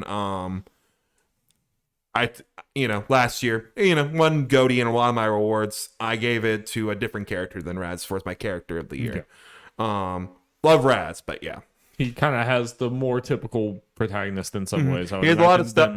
He has stuff to make it an interesting character, but like Ellie does like both games surround Ellie, revolve around Ellie a whole lot. She is definitely not your normal protagonist, especially in part 2. She is a lot more of a unwieldy character that you can't control in a lot of ways. I wonder. I'm all for continuous. I wonder how long until Appy waits this list. Yeah, probably very soon. Yeah, if we do it again, which we should do it again. All right, Ellie, moving on. Sorry, Raz, you didn't deserve this. Bob from Final Fantasy 12 and Baba from Baba Is You. So glad that I can make this happen. It's just really a fight for the ages. See, God, now I really do want to do the who would win because I want Baba to fight people. That's why the fun thing is we get creative with it, with some of these characters. Obviously, Balthier. Yeah. But I legitimately love that dumb little like rabbit. I can't believe I put Baba in here, but I love it. No, I stand by it. Yeah. No regrets. Hell yeah. Wait, so we're going Balthier? Yes. I mean... Sorry, I know I taught the whole time because you haven't really played all the way through these games. But you play enough Baldi. I mean, he is a dope ass sky pirate. He's one of the best. He's one of my favorite Final Fantasy characters. I played the vast majority of 12. He's fucking dope. Yeah, he's sweet. He's awesome. Yes. Sly and Soraka. Why were you just gonna eat me over here? No. We're gonna get some of mine. I know it's funny back to back. It's Sly. I love Soraka to death. I wish that Soraka could have made it fought someone else that she could beat, but Sly is my childhood. Yeah. Yes. Not even a question. Bring him back. Yes. Shantae and Jade from Mortal Kombat. Interesting. I have a lot more warm fuzzies with Shantae. It's true. For sure. I mean, obviously, that was where I was going to leave. Jade is badass, but Shantae, I just makes me happy. So I definitely have a lot more, I think. Jolly little genie with her dancing. And me and you both share that more. Yeah. Jade is just more for the bad. Oh no! Darby, it's too early. The protagonist for both our favorite games of all time. We're probably gonna end up having to just flip a coin on this or something because I'm not gonna budge. So I'm not gonna budge. I saw this when I did my random. It's like, oh no. Oh, that's unhealthy. That's bad. That's rough. That could have been like the end. That could have been like the championship. It's like, somehow the Chiefs and the Bills play in the wild card round or something. It's like this is some shit. I like we can't. I don't even know what to describe. I mean, I imagine you're Mario and not budging. I'm Cloud and not budging. I mean, Cloud also my childhood, my everything. It's just the whole game. They're just everything. But Mario, literally Alright, I'll go get a coin. half the game we played during our childhood. Jump Up Superstar.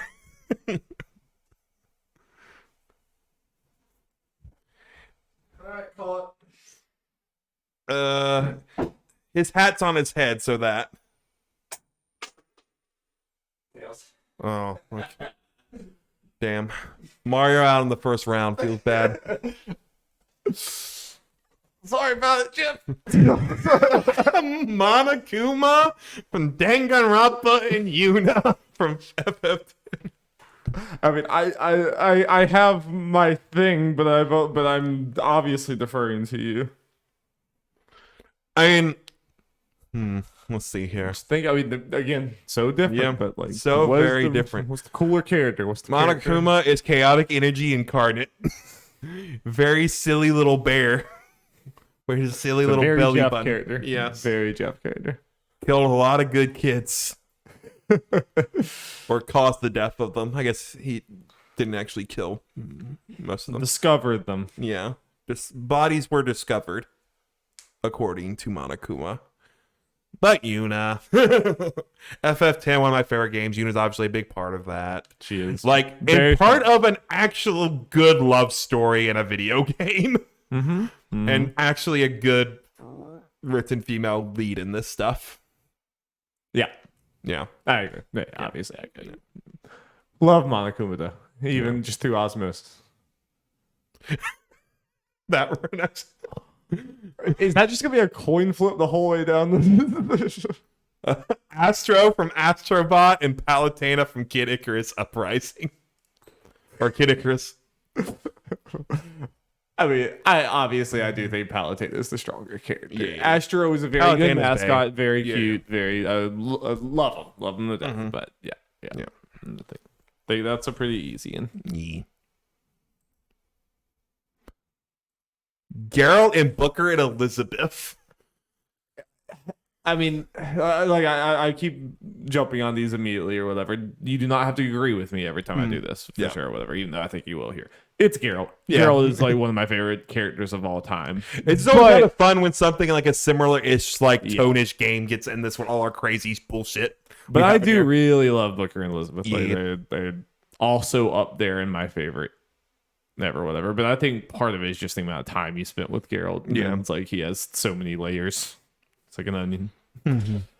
Choices you get to make with him and all that kind of stuff. And yeah, just a lot more relationships that you see him for compared to Booker and Elizabeth, where it's mainly with each other and then a couple other characters. Yes. I mean, the arc is amazing. The arc with both. I mean, it is strong. Like, they would beat a whole lot of other ones for me, personally. I would have been interested to see them against other people, but Geralt is a potential finalist, Yeah.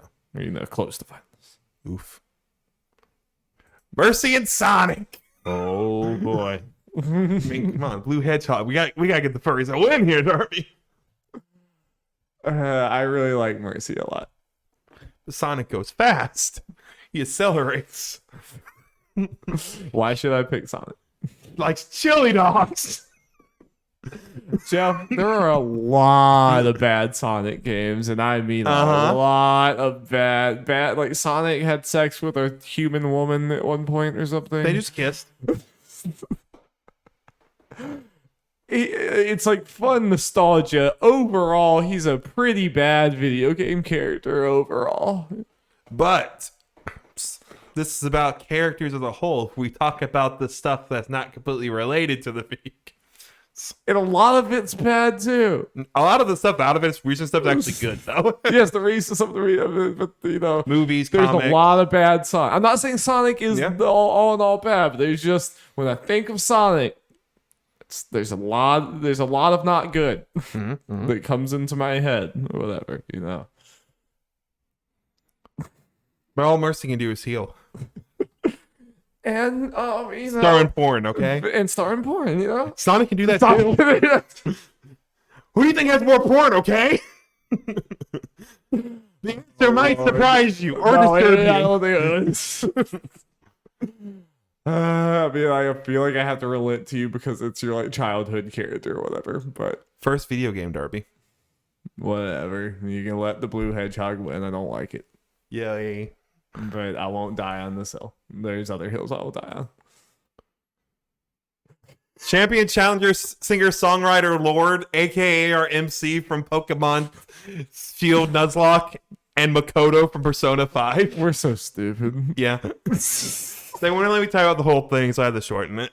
CCSS. Yes. It's like it. Wait. Okay, so obviously the SS is Super Saiyan. What's the CC stand for? Cream Cheese Super Saiyan Lord. We're dumb. We are very stupid.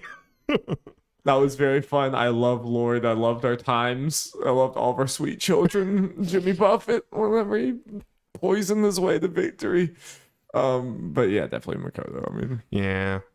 Best waifu. but shout out, Like him. Yeah. shout out to Lord and her singer-songwriter abilities. Pour one out. You were the one that put that on there, right? Oh, yeah. Yeah, that was amazing. It's amazing. It's incredible. Arthur Morgan and Inside Bokeh. Okay, let's just go ahead. I mean, it's unfortunate. Like, I mean, obviously we'll have interesting conversation with Arthur Morgan going forward, potentially, but it's unfortunate it's Inside Boy. Yep. Rough. Love that little meatball. Love them. Yeah. Like a perfect video game. Literally a perfect video game. Finally, for the first round, Cole and Kat. Cole McGrath from Infamous and Kat from the Gravity Rush series. Ooh. Bunch of Sony ponies right here, you know? Yes, there are Sony ponies. There are Sony ponies. All right, I'll let you start. Okay, yeah. Then, sorry. Obviously, I'm the one who has the thing with this. I'm just going to go ahead. I played more Gravity Rush than you. Yep, yeah. I will, I'll say my piece, but Kat's going to win this. I mean, yeah. Okay, It's Kat. okay. It's Kat. I thought you were going to go to bat for Cole. I thought you were. I love Cole.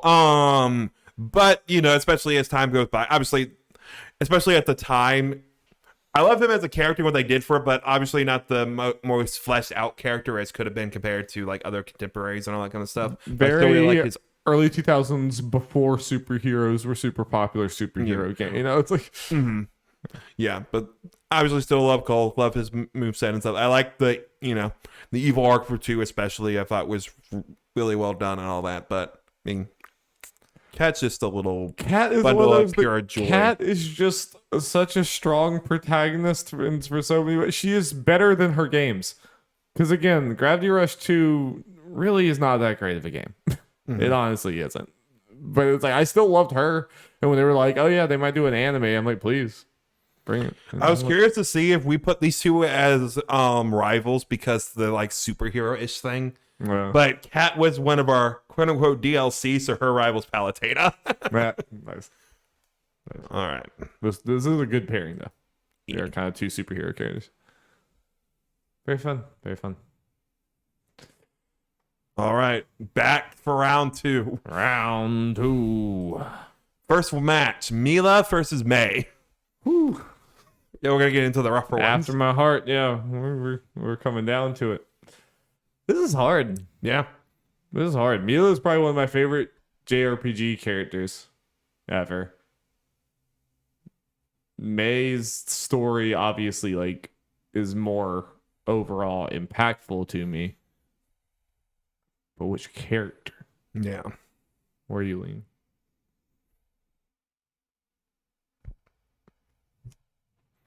I guess potentially Mila, just because obviously she's related to memories of both of us going through, those games together. Yes. And I think a lot of times I'm just going to lean a lot more on the ones that you just spend a lot of time with, get to know a lot more or whatever. I mean, May was a very, very, very strong character, but Mila was also it's also her design. It's like, the moveset. It's like everything about her. It's just like well-rounded or whatever. And both, I think I'm going to go with her, but it feels sad. Feels bad. But Oop. So long, May. It's been real. Link and Sora. Must put a bullet, Jeff. My children. Go ahead and put a bullet in the elf boy. You know you're going to. Don't make us beat around the bush to it, you know. Yeah, I love Link, but Sora and the power of friendship is strong. It's fair. It's fair. I'm gonna let you have it. I mean, Link is not the one that I'm gonna. Ellie and Balthier. It's Ellie, Yeah. but hey, good for both of you getting to the second round. We'd love to see that, you know. Yeah.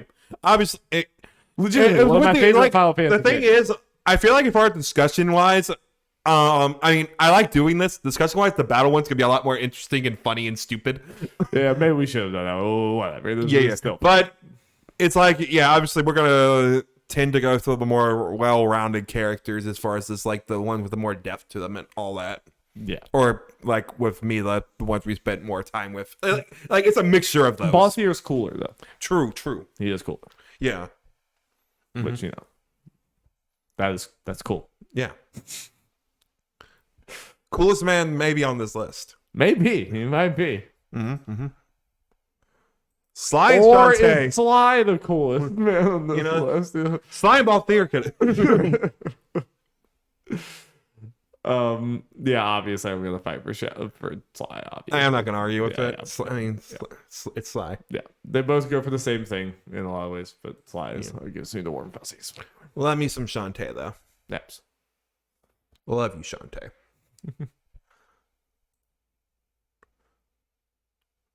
Cloud and Yuna. All right, why would I relent? You're 9, and I'm just not gonna. Okay, let's go. Yeah. Good. I obviously I love Cloud too and all that. It's like yeah.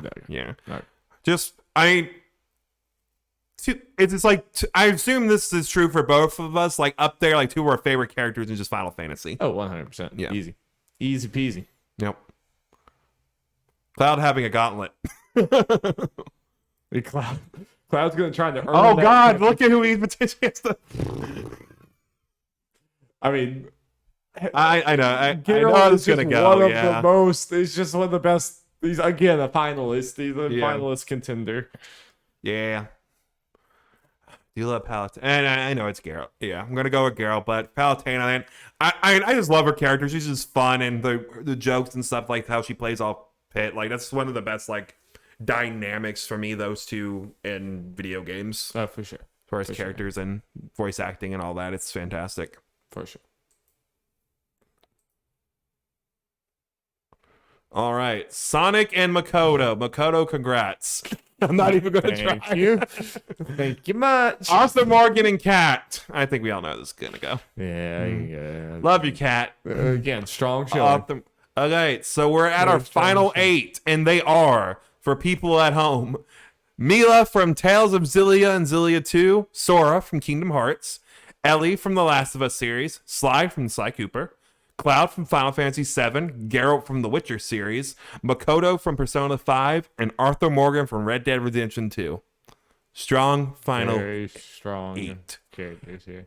I mean, for the most part, even if we just like we're doing them like from the, going from the lowest and just marking them down one for the full list, I think it's about where we would probably end up. Sora probably would not be here as like our consensus list, but overall, this is about probably where we'd end up.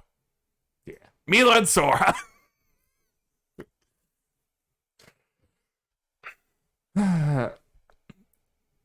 Sora has some real corny dialogue, Jeff. Some real corny dialogue. And Tails doesn't? No, it does. But his shoes, Darby. Think of his shoes. And that's a pro. That's a pro. That's a plus. Yeah. They're like Mickey Mouse shoes, Darby. They are. They are. Yeah, imagine if you saw his bare feet. Imagine the Lovecraftian monstrosity that his actual human body is. I think about it every day. I don't know. I mean, I don't know. I feel like I'm gonna make you jump off a Sora at some point. It doesn't necessarily have to be here. I know you obviously have a lot more childhood. I mean, I think you trump my Milo with this probably. The Think of the video derby. But Sora ain't winning this thing. I know. I'm gonna ride him as long as I can. Yeah, you can win. Okay, yeah. Obviously love Mila, but come on. No, I mean, you have way more.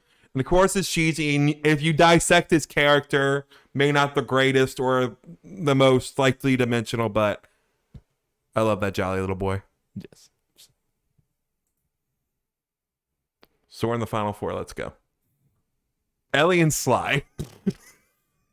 God, kill me. Again, another one that could be the championship for me, my personal championship. There's not. Remember, this is also picking who's going to be in the finals. This is the semifinal right now? No, but wins here is going against Sora, and that's where I'm probably going to have to relent. Yeah. I mean, for me, it's or not really relent, but probably just be like, okay, yeah. Well, I don't know. Ellie is a way better, obviously a more like, I'm not gonna say, it's a way more involved character a character as a character, whatever. Mm-hmm. But Sly obviously just means a fuck ton to me. So I don't know where you at. It's hard because like similar things like. I would understand Ellie over Sly. Yeah, I'd probably lean Ellie, but I mean, like I said, when I said like these are probably would be about where our top 8 would lie either way. I was talking about Sly being there for like, especially for both of us. For sure. Because yeah, Sly and Final Fantasy VII are the two things where it's like obviously you're the one, but I love the franchise too, and we have that the other way with like Zelda and Mario, where you love those franchises, but they're two of the ones for me. It's good showing for Sly, but yeah, and if he didn't happen to draw Ellie, there's probably. So I forget who else. There's probably someone else he could have gotten into the next. Yeah, depending on this is one of those things. Depending on seeding for a good number of these characters, they could have gone far. Depending, but that's the way the seeding works. Mario out round 1, so sometimes the seeding's fuck you. Yeah, yeah. Well, Billy's time to take Sly out back and shoot him. Oh no! Kill the raccoon. Probably kill the raccoon in that game. Some Cloud and Geralt. Jeez. Yeah.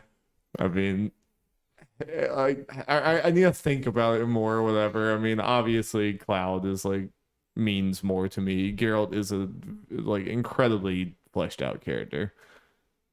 So I'm not just going to do the game that's my favorite game. I'm actually thinking about it. I mean, some of these other ones I didn't have to think about it that hard. Yeah. This is the point where I'll start thinking about it more. I don't know. This is the first one I could have an argument for Geralt. Like I could hear an argument for Geralt for sure. Because there are other parts of Final Fantasy VII that Final Fantasy VII is not just a Cloud character study. Yeah, Cloud is not like the complete driving force of why I love Final Fantasy VII. Yeah, I'd probably leave Geralt here. Cool that, I just appreciate that Cloud is an old school JRPG protagonist that's not just like a blank slate.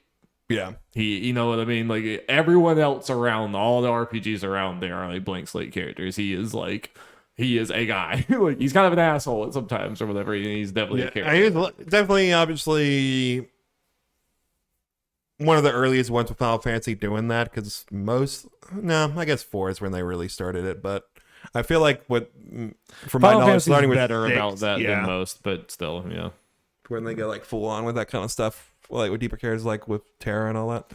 I can go with Geralt. Geralt, I mean, there is some that you just really feel like you go on a journey with Geralt. You really feel like you know Geralt by the end, and like. Obviously, Final Fantasy VII is a goddamn soap opera, and I love it. Yeah.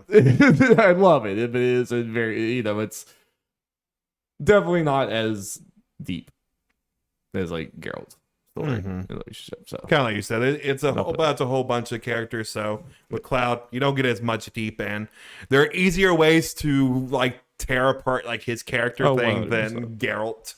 It's a soap opera. It's great. And with that, Sora makes it farther than Cloud. Let's go. No, he won. Makoto and Arthur Morgan. He always starts going first. Yeah, it sucks. I mean, Makoto is like probably my favorite character from Persona 5. Like, Yeah. I love her to death. Like, I think she's an incredibly well written, incredibly well voice acted. Just, yeah, her character, her way she's introduced is kind of like semi-villainy or whatever. But then, like, I don't know. It's like that was my favorite part of the game, was like her being introduced and her like everything and her romance path and everything else like that. But yeah, Arthur Morgan. Arthur Morgan, mean. Arthur Morgan. Yeah. R.I.P. Makoto. That's bad. Bye, Sora. Ellie takes you out back too with the raccoon. She's just ruthless right now. Yeah. Yeah. Makes fun of you in your clown shoes and shoots you in the heads. All right. Gerald Arthur Morgan. Damn. We knew it'd probably come down. There was a good chance. Mario getting taken out back in round one helped with some of these things. If we were in the right mood, Cloud could have been here. Yeah, I can't be surprised that Ellie, Gerald, and Arthur are 3 of the final 4. Look at us. We just go for the damn gritty realism. But you don't play as many of the cartoony ones. I played multiple of these. At least the final ones. Yeah. They got killed.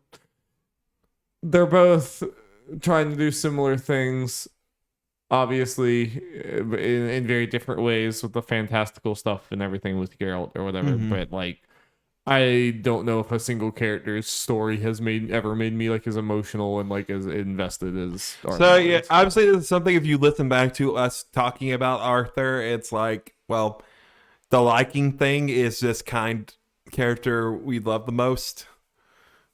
Might be a foregone conclusion depending how we looked at it. Yeah. But yeah, I've been holding off saying it, but yeah, it's like, as far as like a single character, as far as like his actual story, the feels you get for it, and like,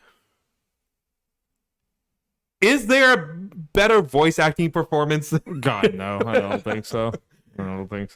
It's just, I mean, like Abby and Ellie and stuff from the Last of Us is like the closest thing I can think, but like no, it's just, and especially how far his character had to go and like how all the different permeations of him that he had to portray it. And it is so, I obviously I didn't play Red Dead Redemption 1, but it's so wild. Like, they did everything they did in that game, despite being a prequel with a character that didn't really exist before the game. Yeah, no, it's unreal, absolutely unreal. Yeah, I mean, never been that attached to a video game character like that. And there's really just no weak point. There's no point where it was like, oh, they kind of phoned this one in, or this was like, this felt weird or whatever. It was like, no, Arthur Morgan was just Arthur Morgan reacting to everything that I was making happen to him the entire game, and it just never broke the immersion for me. It was ridiculous. It's like, it kind of does this again, similar things they make you feel with Geralt, just higher. Yeah, just more.